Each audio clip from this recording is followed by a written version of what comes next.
Okay, well, thank you all for coming. I'm happy to see you here and look forward to sharing the information I've gathered together with you.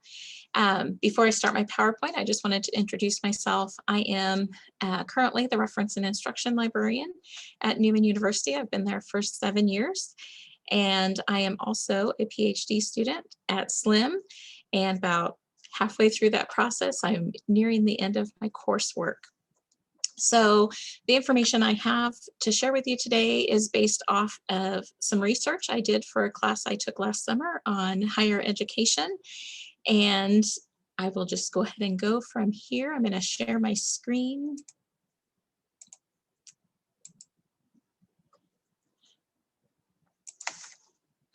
Okay, so here we are for Open Educational Resources, or OER. So here's a brief outline of what I'll be covering today. We'll be talking about OER and what that is, and then just the involvement with academic libraries, faculty, and students, and just some barriers and benefits to using OER. And so the first thing is, what are OER? It is an acronym for Open Educational Resources. And while they've been available for some time, many in higher education are unfamiliar with them, though they may have heard the term. OER are born digital resources that are available in place of traditional or printed materials, most typically used in higher education. OER may be textbooks, tests, videos, learning modules, and other materials used to support learning in traditional face-to-face, hybrid, or online courses. OER are free for instructors and students to use, and copyright is most often managed through the use of a Creative Commons license. And Wiley used a definition of OER using the 5 R's, as he calls them: retain, revise, remix, reuse, and redistribute. And these 5 R's are possible because of OER's location online and identification as part of the public domain or through the use of Creative Commons or other licensing. But this allows instructors to have a little more latitude with what they do with OER. They can use portions, they can use multiple items, they can remix things. So if they're grabbing chapters from one OER textbook, they can grab some from another and put those together to reuse in a way that makes sense for them. They can make revisions that are specific to their program. And then because they are open access, they're able to save those, share the links with students, and just be able to do a lot more than they can with a traditional print textbook. So thinking about academic libraries and OER, what exactly is the role for libraries and librarians? So collection development has long been a function of libraries, and most have policies and procedures that guide the purchase and inclusion of print and digital materials. And librarians can help faculty and faculty development centers adapt these policies to guide selection and adoption of OER. And discovery of resources is central to the work of reference librarians. So it seems a natural fit for them to work with faculty to assist in locating suitable OER and help with understanding technology that's related to those OER.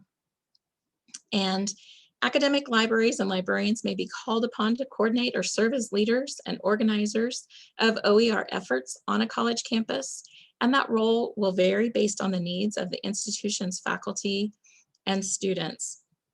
And I know at my own institution, I was part of a task force that was led by our library director several years ago to kind of explore the issue of OER on our campus, to decide if it was something we wanted to recommend for faculty to pursue these, if we wanted to start developing our own collection of OER, use those things from other people. And so we had a pretty wide representation of faculty from across campus as a part of that task force. And thinking back and reflecting on that task force as I started to do this research, I thought it was interesting to see how much what we discovered through that task force aligned with the research that I found. So there was really nothing new that we discovered here on our own campus, but we were pretty much in line with what other campuses are experiencing. So along with education about OER, libraries can take an active role in helping faculty to gain an understanding of copyright, Creative Commons licensing, and other vendor licensing issues that they may encounter, and help equip them to make informed decisions about course content and resources. Traditionally, I know it's not been very long, but traditionally OER have been developed by faculty at higher education institutions and supported by grants or institutional funding. And sometimes this comes from the library or from the wider institutional budget, but the management and hosting of a repository for these may be a part of the library's normal operations. And once OER developed, they can be shared through this institutional repository or more widely through hosting on a platform such as Merlot. And OER that reside on openly accessible platforms allow many users to access the resources. And while OER have been predominantly created for higher education, their use and further creation could be transitioned to primary and secondary education settings. And finally, libraries have an inherent structure that's suitable for hosting, managing, and marketing an institution's OER program. And so faculty and OER, and I think this is the part that is the most interesting, or at least it is to me. But there's two major arguments that have been used to convince administrators and faculty to implement the use of OER. And that is lowered costs of college and the equity of access to learning resources. So a lot of this comes from just awareness and familiarity with OER. So the percentage, and this is in 2017, so it is a few years old, but the percentage of faculty who were aware or very aware of OER was just about 20%. And they very often, the ones that were aware of them, expressed concern about locating quality resources in their discipline. We found this to be true. As part of our task force, we implemented a campus-wide survey to kind of gauge where faculty were and how familiar they were. And out of the responses, it pretty much lined up with that 20%. There were a lot of questions, especially from faculty that were part of the task force, just trying to understand this concept of OER in general. So through OER, this is a way that libraries and librarians can begin to develop or further develop existing campus partnerships and collaborations and really emerge as leaders in innovation on their campus. And while most libraries and librarians have established relationships with faculty through subject liaison relationships or through other efforts to communicate information about library services and resources, OER can also be included in these efforts. And rather than leaving faculty to attempt to locate high quality OER materials on their own, libraries can provide guides, webinars, and one-to-one searching assistance to promote the use and knowledge of OER across their campus. Some institutions have opted to create their own version of an OER repository that's focused on their curriculum, and some are focused on using what others have created in an effort to embrace open scholarship and communication, and have established financial grants and stipends to help encourage the development of an OER program. And these are across a wide spectrum, from a stipend for creating an OER, or a stipend or some kind of tangible reward for adopting the use of an OER in a classroom to help drive those costs down for students. So there can be a variety of ways that faculty benefit in some additional way for adopting OER. And OER are available across a wide range of platforms and repositories, and they cover a multitude of subjects and topics. Locating, evaluating, and adopting OER may appear to be a daunting task for many faculty who see this as an unproductive use of their time. And faculty may also be reluctant to adopt OER or other non-print resources due to a lack of comfort with the technology. And one of the things we found in our survey, faculty felt like it just required too much work to transition to an OER. They would either have to rework their entire class or significant portions of their class where they didn't feel they had the time or the energy to do that. There were just interesting responses from faculty, from I am happy to do this and I want to make things so much better for the students, to responses of, I don't want to make any changes. And I think a lot of fear was behind some of those responses of just really not understanding what OERs were all about. So open education resources really present a shift in pedagogy and thinking for faculty. And this shift does lead to changes for faculty and students, since it does open up the opportunity to share and collaborate on a much larger scale than many of them are accustomed to having. And this variety of challenges and benefits can feel like an unsolvable puzzle for many faculty, but librarians can really help in this process by providing education, technical expertise, and reassurance for faculty as they open up the door to use. And so Farmer found there were really 4 issues related to the use or lack of use of OER by faculty in higher education. So the first one was that faculty discovery of resources is problematic. And along with the vast number of OER platforms and repositories, the building blocks for these employ a variety of metadata and controlled vocabularies to aid in searching, or they may use very little by way of organizational tools, which can make the discovery even more challenging. The next issue he found was that faculty questioned the quality of OER for multiple reasons, most stemming from unfamiliarity.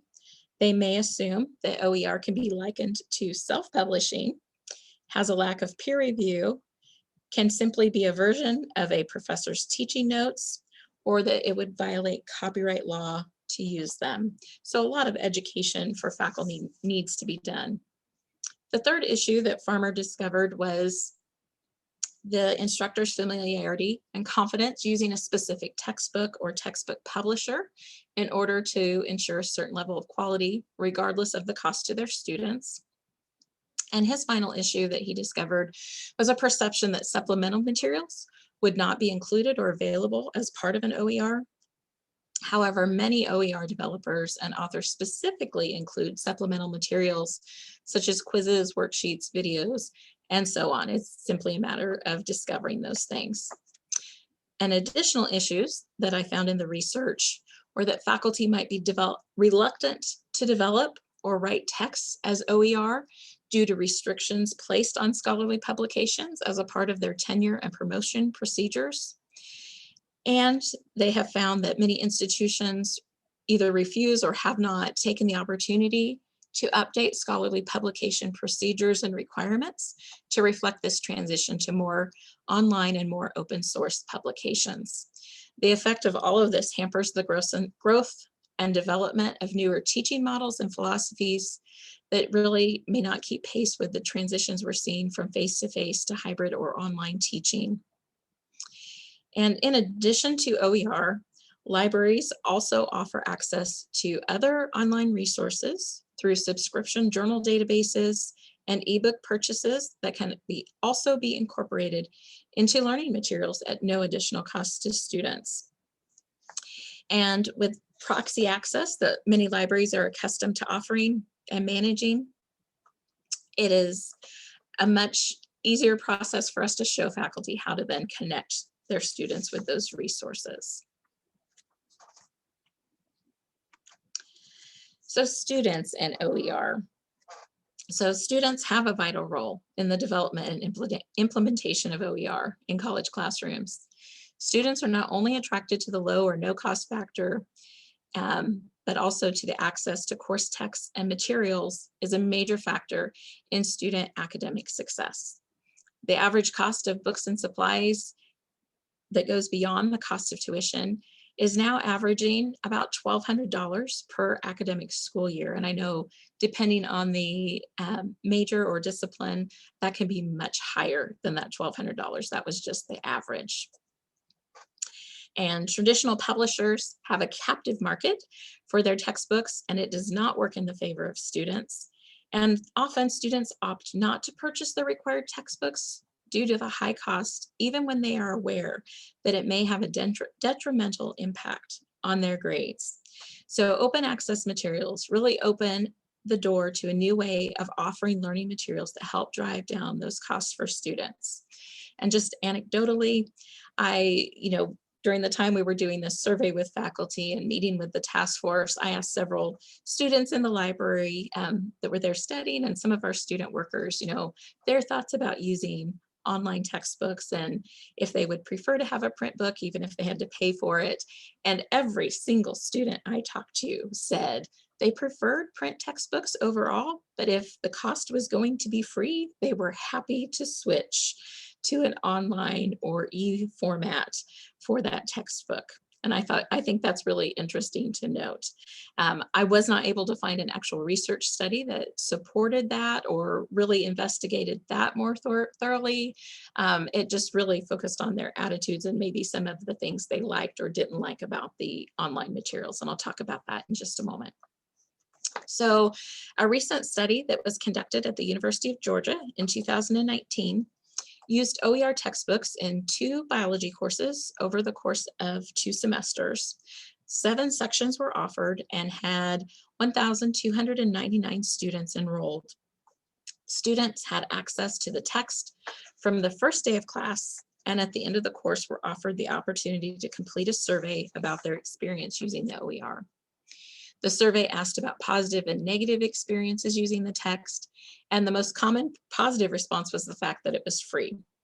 The cost definitely outweighed the negative experiences for them, but it is important to note that students complained of eye strain, the inability to highlight or annotate in their book, which that ability varies depending on the OER format and platform. So there's not a standardized format for that, and so that does create some issues. Students were very, very favorably impressed by the searchability, the portability, and the way professors were able to link reading assignments in their course management system. Instructors noted that the material that they used was comparable to that of a traditional textbook that they might have assigned. And I've experienced this myself. I do teach a class in research literacy, and I use an OER as our class textbook, and I link students in each module to the reading that I want them to accomplish. And in our course evaluation, that is the most common written in comment. Very often students won't write anything, but they all, or a lot of them will comment on the fact that they liked being able to just link directly to the reading material and read the assignment and go on and not have to worry about storing and carrying and finding their print textbook. So depending on the Creative Commons license that's used by OER creators, instructors and students might also have the ability and opportunity to not only use the material, but adapt it to their specific course needs. And this can really allow students to become participants in their own learning by engaging them in the selection and creation of learning objects that can then be added to the available OER repository. And one of the research studies that I read for this, it talked about a nursing program in England. I can't remember which university it was at, but it was a nursing program. And what they actually had the students do was to seek out their own OER to use for the course. And then they had those students submit the OERs that they have found, and then they assigned the readings based upon the material that the students found. So I think students look for different things in textbooks that instructors do. I think readability might be one of those things. And so I thought that was an interesting approach, because I'd never really heard of students selecting their textbooks, but that OER really adds that dimension of being able to do that. And so another study that I read, researchers found that students expressed a preference for selecting courses to enroll in that had a lower textbook cost. They were specifically looking for those classes or hearing from classmates that a low-cost textbook was available or a free one, and they would enroll in those over classes that did not have that available. And this particular study also indicated that students admitted to using illegal methods to obtain textbooks and other course materials from pirated copies, and I think we're all aware students are doing that. And as a side note, these researchers suggested that it reflected a need for increased information literacy that addresses the ethical use of information and the value of the information to the creators and publishers. And I see this as just another way to open some of those conversations up with faculty about information literacy. Other research studies have further found that academic success is comparable for students using print and online texts and other resources. There are, of course, features that students prefer to have when using an online source. They want the ability to print, annotate, highlight, share, and bookmark pages, very similar to activities they take when they're using print materials. And the final study in this section examined the end of course grades for courses that used OER textbooks and found that having access to the text from the first day of class made a significant difference for high-risk students, including Pell eligible students, underserved populations, and part-time students.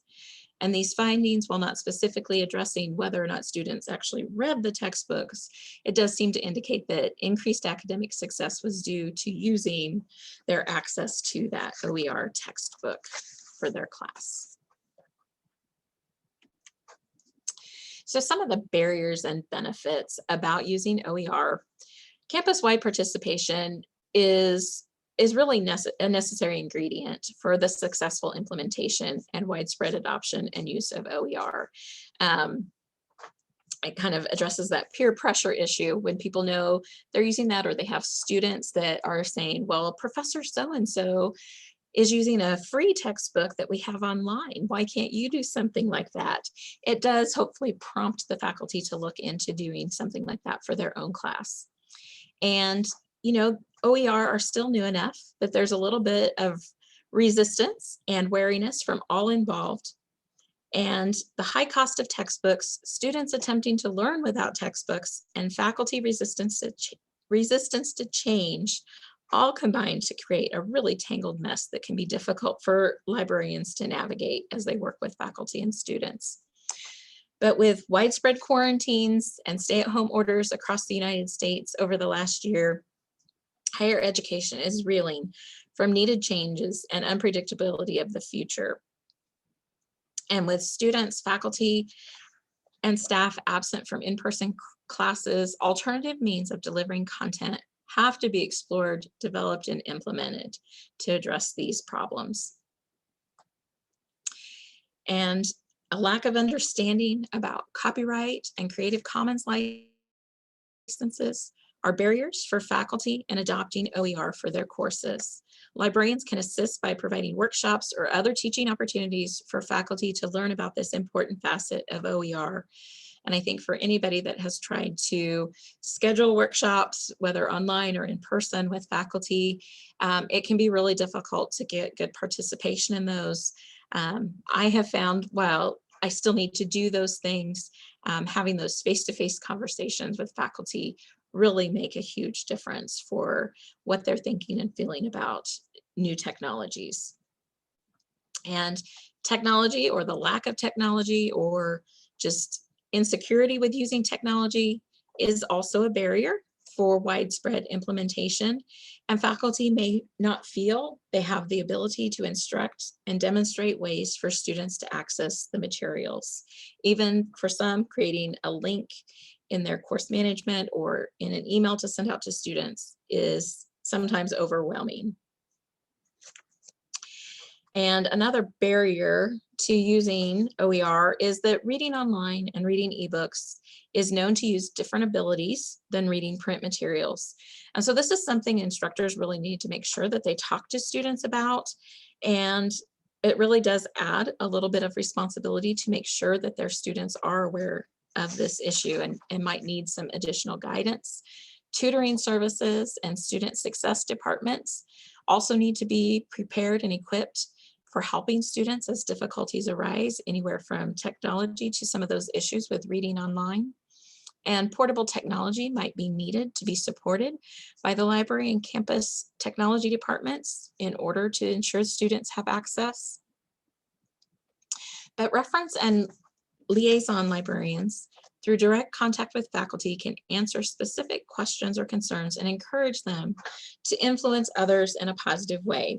And I've been experiencing this quite a bit this summer. It's been interesting to see as this whole topic has been on my mind a lot. But I have one faculty member in particular. She's told me multiple times she wants to be totally paperless and do everything online, whether her class is online or face-to-face or a mix. And so she has really been putting a lot of effort into ensuring that. And part of that has been to not have a paper textbook for the students. And even though she has heard me talk about this in larger group settings, I think she may have even attended one of the workshops I put on. It didn't stick with her. And so she finally sought me out, and we sat and had a meeting about a month ago to just kind of walk through the classes she's teaching this fall and to really see what we could do with OER to address her needs for their textbooks and other materials. And it was just kind of fascinating to see her reactions to the different things I talked to her about.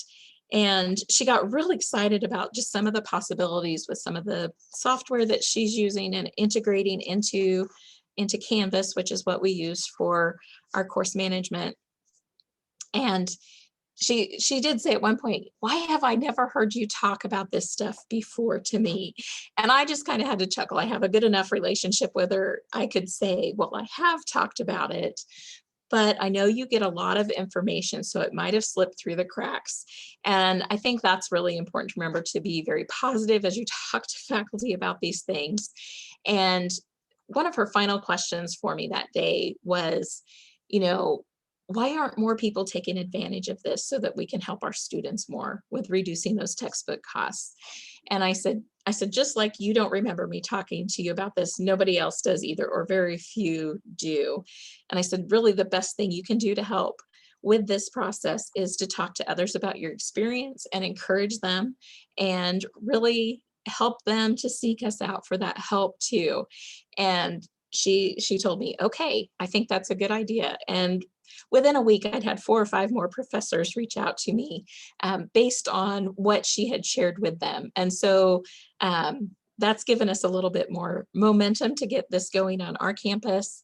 It has been a slow process, and I would caution you, if you get started with your own program, encouraging the use of OER or development of OER, that it is a slow process. And I think part of ours has been slowed down because of COVID, because we haven't had the opportunities to really talk to faculty one-on-one and to really reach out to them. And with Zoom fatigue and just the whole switch to online teaching, they haven't been anxious to take part in the workshops that we've offered.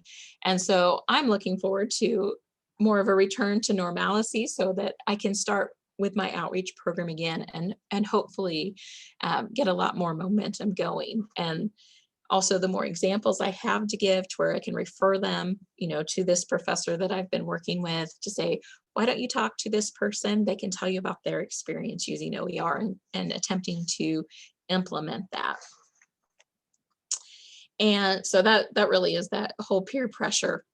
But as far as licensing, one thing I have really noticed with faculty is I get confused with some of the licensing issues we have with our non-OER items, whether it's some of our article databases, what they're allowed to do and what they're not allowed to do, and then also our ebooks, and especially the individual titles that we purchase. They all seem to have their own individual licensing structure. And so, even knowing I'm somewhat familiar with how those things work, it is very difficult for faculty to navigate that. So being able to help explain that to them and really, help them to understand exactly what they can and can't do, I think is very beneficial. And so as we've looked to other alternatives besides just OER, we're trying to explore all different kinds of open access resources. I know in the last week or two, we've added a new open access ebook collection from EBSCO, which are all DRM-free ebooks, and they're from good, reliable publishers. And so that's exciting to be able to share with some of these faculty to say, okay, here's some additional options for you. And we really push the idea of using those DRM-free ebooks. And if you're not familiar with that, it's digital rights management. And so it has very few restrictions, really, if any, on those ebooks. Obviously, you can't resell them, but it doesn't put the limitations on the number of pages that you can download.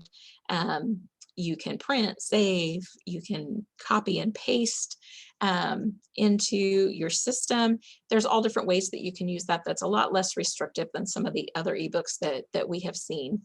And it's also been a great opportunity to promote our other library resources. Once they start talking about linking to OER, it opens up the door for us to talk about, oh, did you know you can also link to these other resources that we have that we're paying for, that students have access to? And so that's been very fruitful for us as well. And as part of what we've been doing and what came out of the task force that we had here at my institution, was we ended up subscribing to a service through EBSCOhost called Faculty Select. And I can show it to you just so you can get an idea of what it does. And part of the appeal for us with implementing Faculty Select is we worked with a manager for our particular account to bring in all of the ebooks that we have purchased and are available in our systems. And then it also brings in multiple OER platforms. So instead of maintaining a list of different OER platforms that our faculty might connect to and look through, it compiles them all in one search interface for them so they can explore them all at once. And then that frees up our time, so we're not maintaining that list of OER platforms. They've got the most popular ones, the most used ones are available on there. And when I've done searching with faculty, it is a little bit clunkier than some of their other databases that are available because they are creating all of the metadata themselves. And so it's still a growing program in process. But even that new open access ebook resource that they've added, that will also be added into our Faculty Select. So then it gives one more point of access for faculty to kind of explore those things that are available to them. And so I feel like it's a big win for us as librarians and in our library. And so I'm going to switch to sharing our version of Faculty Select. And we've been actually very pleased with how this looks because they have implemented our current logo and tagline on here. So it has a nice professional look for our faculty to see, oh, this is something that's of good quality, and hopefully lures them in to look at this a little bit. I've offered multiple workshops on this, and when I talk in those workshops and when we advertise it, we also mention the possibility of using ebooks that we purchase that are DRM free as part of this whole program to have the low cost or free textbooks for students.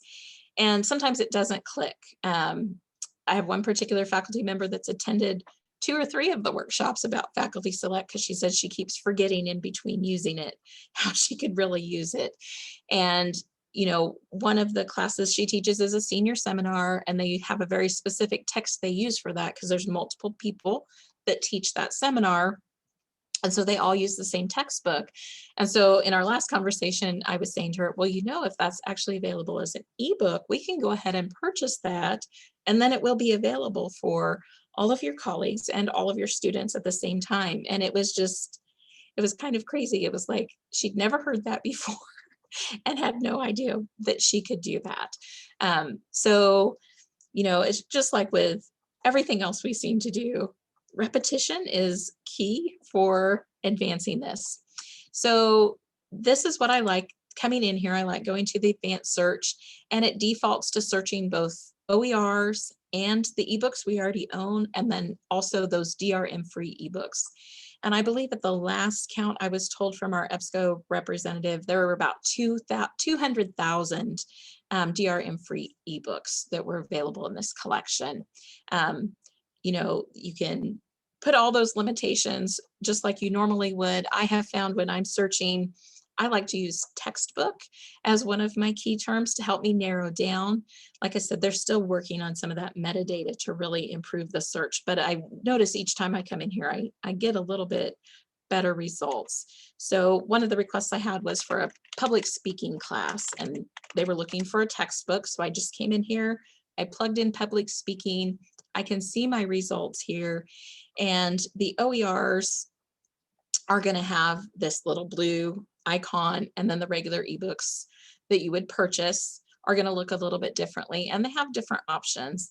And one thing that's really nice about this is this preview or adoption form, and it just opens up to a form where they can adopt the book, they receive their link, and it fills out a form for us so we can kind of track what departments are actually taking advantage of this. And on the ones that are ebooks that we would have to purchase, it does give them a request form that's very, very similar to them. It just doesn't include the link for them because we would have to purchase that first. And so all of that is available to them here. And faculty that have used this, they think it's very helpful to help them keep organized so they can keep track of what semester they've adopted what book and what class it was for.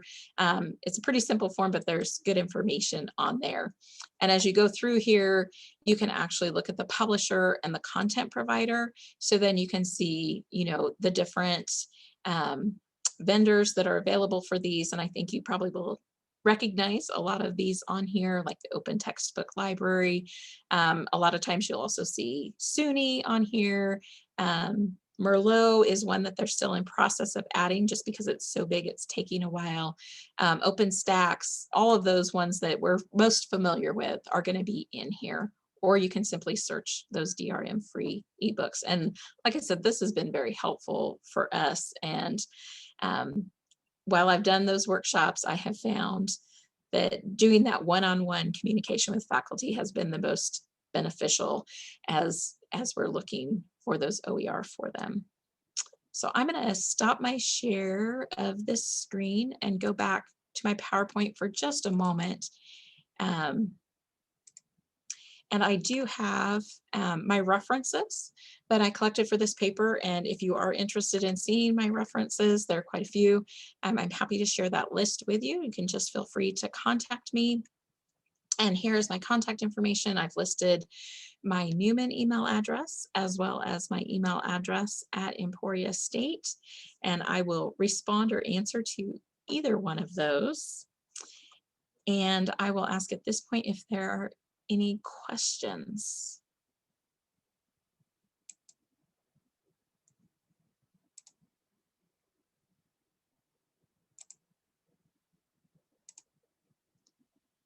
Okay.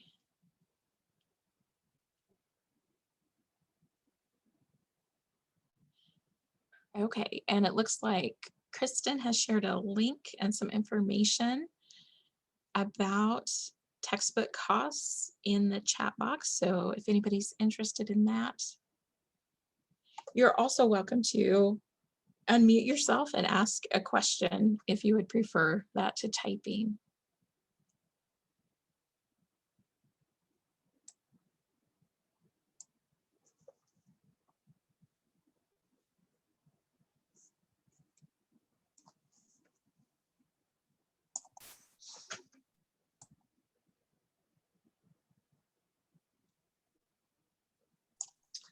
Say, Jeanette, this is Mary at South Dakota State University. Hello, Mary. I thank you for this presentation. I wanted to ask, I got interrupted, had to step away.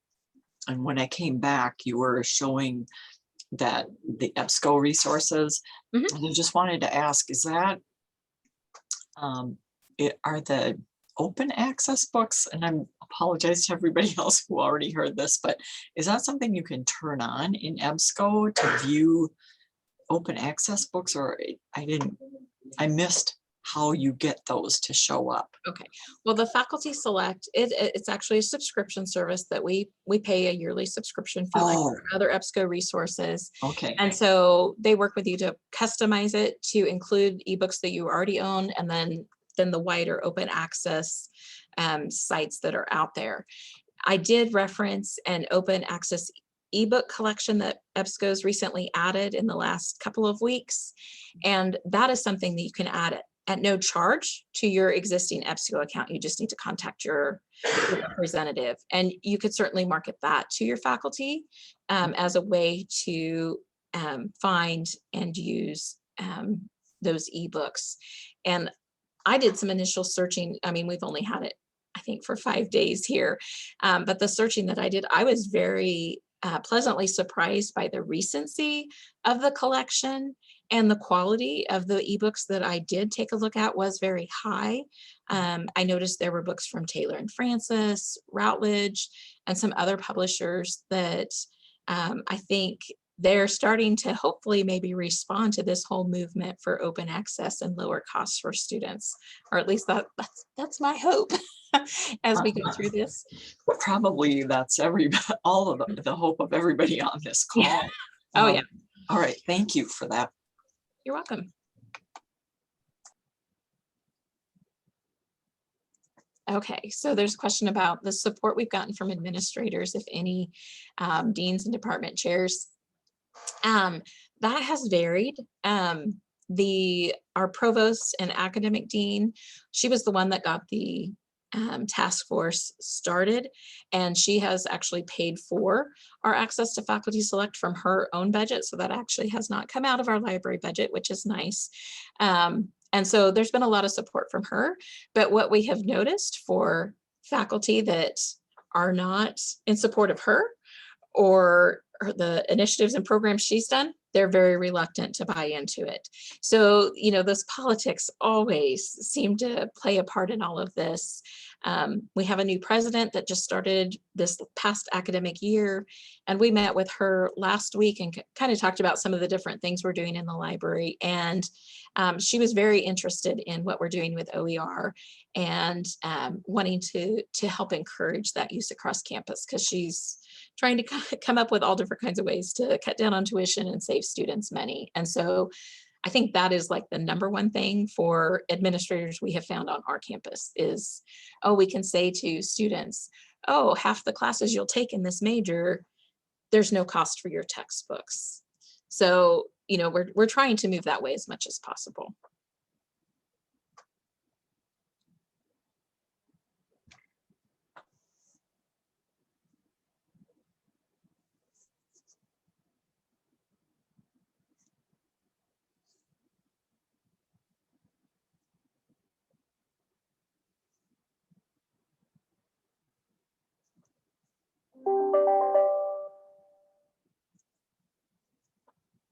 Any other questions?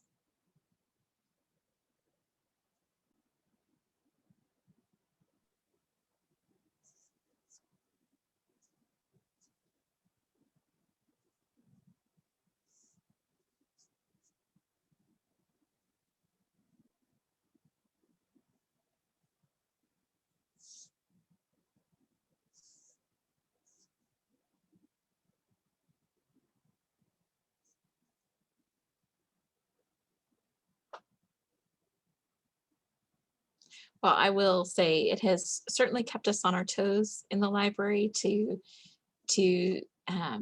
stay up with current things going on with OER and just what different people are doing. Do I have experience with ZTC class resources? I'm not familiar with ZTC, or I'm not recognizing it. Zero textbook costs. Oh, okay. I attended a webinar a week or so ago, and they were presenting they'd switched to purchasing ebooks as textbooks as much as possible for all of their classes across campus. It was just an initiative from the library. They really didn't consult with anybody before doing it. They just did it. And it was amazing to see their facts and figures of, spending, I think it was about $20,000 in ebooks, and how many hundreds of thousands of dollars it had saved their students over the years. But I would like to find out more about that zero textbook cost. I think our students would really like that.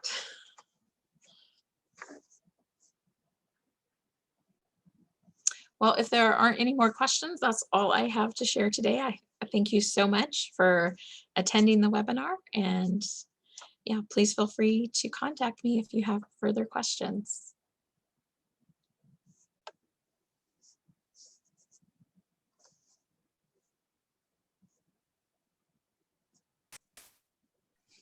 Thank you and goodbye. You're